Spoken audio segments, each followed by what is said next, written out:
Dен соолугун чыңдоо биринчи, экинчиден бул калкты эмдөө менен камтоонун натыйжасында вакциналар аркылуу башкарылуучу өлүмгө жана майыптыкка алып келүүчү жугуштуу ооруларды жоготуу.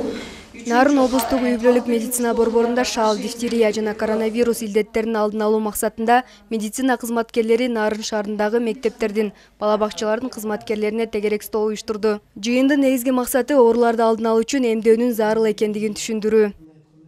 Бул калктын ден соолугун чыңдоо, бул эмдөө менен гана биз жанагындай курч оорулардын алдын ала алабыз да. Ошол себептен биздин калктын эмдөөнү 100%га чыгаруу максатындабы да.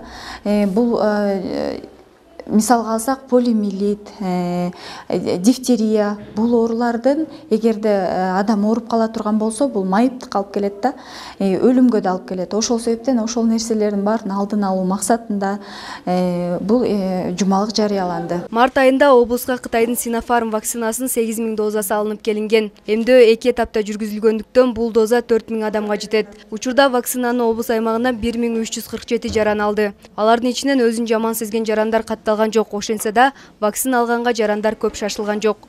Ак халатчандар мунун себебин эл арасында айрымдар вакцина боюнча туура эмес маалымат таратып жаткандыгы менен түшүндүрүшөт. Ушуну айтып кетишим керек. Келген вакцинага биздин элибиздин туура түшүнбөгөндүктөн информация толук жетпей атабы. Ушу баары тең мындай бир бөлөкчө көз карашта болуп атат да. Эми ушу китайский вакцина чипировать эткенде тигиндей деп. Андан мурда биз уже жылыгы эле жасап жүргөн гриппол вакцинациясын, жылыга ошо грипптин вакцинациясын жасайбыз. Ошондо да элдерибиздин арасында ушундай сөздөр болуп, чипировать эткен, албагыла деп бири-бирин ушундай фейсбуктарга информацияларды жөнөтүп, туура эмес кабыл алышып албагандар случайлар болгон да. Но мен айтып кетет элем, ушу медработниктер деле, жалпы өзүбүздүн көбүрөөк ооруган адамдарыбыз деле ушу грипп менен, ушу жалгыз гриппол менен сактанып келебиз да. Эң жакшы быйыл деле ошону жасадык. Ошол сыяктуу эле коронавирус деле ошо грипптин бир түрү. Мурда болбогон менен грипптин бир түрү, бирок катуураак бөлөкчөрөөк протекать этип атат.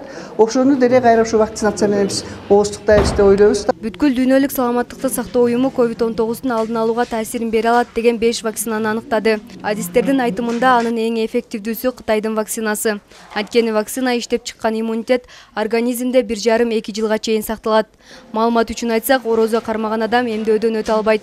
Анткени ачка ийне сайдырууга болбойт.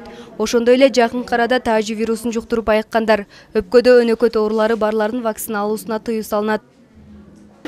Биз ковид боюнча негизи өз мектеп арасында иш-чараларды өткөзүп турабыз.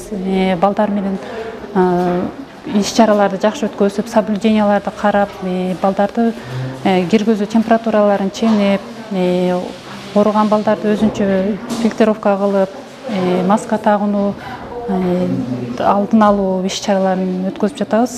Азыркы учурда биз тегерек столдо жакшы маалыматтарды алдык. Буюрса эмдөө прививкаларын толугу менен алабыз деген ишеничтебиз.